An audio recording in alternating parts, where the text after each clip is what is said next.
वहीं इनेलो राष्ट्रीय अध्यक्ष अभय चौटाला का बड़ा बयान सामने है। कहा है कि जनता ने बीजेपी को सत्ता से बाहर करने का मन बनाया था, लेकिन कांग्रेस नेताओं ने जनता के साथ विश्वासघात किया।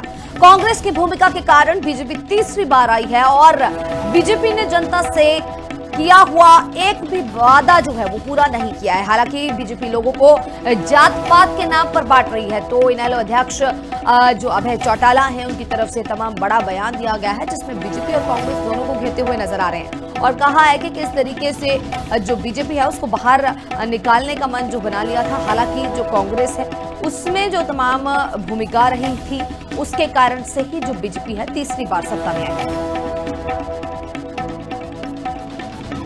तो सीधे तौर पर बीजेपी ने जनता से एक भी किया हुआ वादा पूरा नहीं किया, इस चीज का जिक्र करते भी अभय चौटाला नजर आए। हमारे साथ विश्वासघात हुआ, बेईमानी हुई। कहीं ना कहीं बीजेपी के दबाव में आकर के कांग्रेस के बड़े नेताओं ने फिर से भारतीय जनता पार्टी को सत्ता सौंपने का काम किया। सीधे सीधे तौर पे आरोप लगा रहे थे कि भूपेंद्र सिंह हुड्डा की कंपनी ने हमारे साथ विश्वासघात किया, षड्यंत्र किया और भाजपा को फिर तीसरी बार सरकार बनाने का मौका दे दिया। और मोदी जी ने देश के लोगों से आह्वान किया था, किसान का वोट कैसे मिले इसके लिए कहा था कि मैं किसान की आय 2 गुना कर दूंगा, स्वामीनाथन की रिपोर्ट को लागू कर दूंगा, महंगाई पे रोक लगा दूंगा, आम गरीब आदमी का वोट कैसे हासिल हो उसके लिए कहा था। जो काला धन विदेशों में जमा है उस काले धन को वापस लाऊंगा और हर व्यक्ति के खाते में 15-15 लाख रुपया जमा कर दूंगा। पढ़ा लिखा युवा जो था, जो बेरोजगार था, उस युवा से भी कहा कि अगर बीजेपी को सत्ता में लेकर के आओगे, मुझे इस देश की बागडोर मिली, अगर मुझे तुम्हारी सेवा करने का मौका मिला तो 2 करोड़ युवाओं को हर साल रोजगार और नौकरी देने का काम करूंगा। लोगों ने विश्वास कर लिया, भरोसा कर लिया, देश में प्रदेश में सरकार बना दी। सरकार बनने के बाद भाजपा ने अपनी बात, अपने वायदे पूरे करने की बजाय साथियों जात पात मजहब और धर्म के नाम पे देश और प्रदेश को बांटना। वहीं इनेलो राष्ट्रीय अध्यक्ष अभय चौटाला का बड़ा बयान सामने है। कहा है कि जनता ने बीजेपी को सत्ता से बाहर करने का मन बनाया था, लेकिन कांग्रेस नेताओं ने जनता के साथ विश्वासघात किया।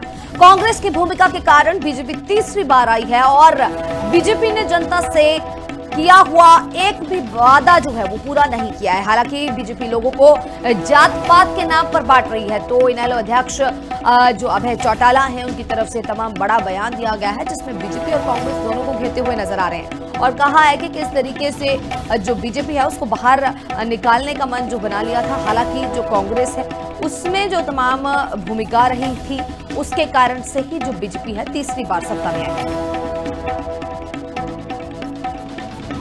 तो सीधे तौर पर बीजेपी ने जनता से एक भी किया हुआ वादा पूरा नहीं किया, इस चीज का जिक्र करते भी अभय चौटाला नजर आए। हमारे साथ विश्वासघात हुआ, बेईमानी हुई। कहीं ना कहीं बीजेपी के दबाव में आकर के कांग्रेस के बड़े नेताओं ने फिर से भारतीय जनता पार्टी को सत्ता सौंपने का काम किया। सीधे सीधे तौर पे आरोप लगा रहे थे कि भूपेंद्र सिंह हुड्डा की कंपनी ने हमारे साथ विश्वासघात किया, षड्यंत्र किया और भाजपा को फिर तीसरी बार सरकार बनाने का मौका दे दिया। और मोदी जी ने देश के लोगों से आह्वान किया था, किसान का वोट कैसे मिले इसके लिए कहा था कि मैं किसान की आय 2 गुना कर दूंगा, स्वामीनाथन की रिपोर्ट को लागू कर दूंगा, महंगाई पे रोक लगा दूंगा, आम गरीब आदमी का वोट कैसे हासिल हो उसके लिए कहा था। जो काला धन विदेशों में जमा है उस काले धन को वापस लाऊंगा और हर व्यक्ति के खाते में 15-15 लाख रुपया जमा कर दूंगा। पढ़ा लिखा युवा जो था, जो बेरोजगार था, उस युवा से भी कहा कि अगर बीजेपी को सत्ता में लेकर के आओगे, मुझे इस देश की बागडोर मिली, अगर मुझे तुम्हारी सेवा करने का मौका मिला तो 2 करोड़ युवाओं को हर साल रोजगार और नौकरी देने का काम करना। लोगों ने विश्वास कर लिया, भरोसा कर लिया, देश में प्रदेश में सरकार बना दी। सरकार बनने के बाद भाजपा ने अपनी बात, अपने वायदे पूरे करने की बजाय साथियों जात पात, मजहब और धर्म के नाम पे देश और प्रदेश को बांटना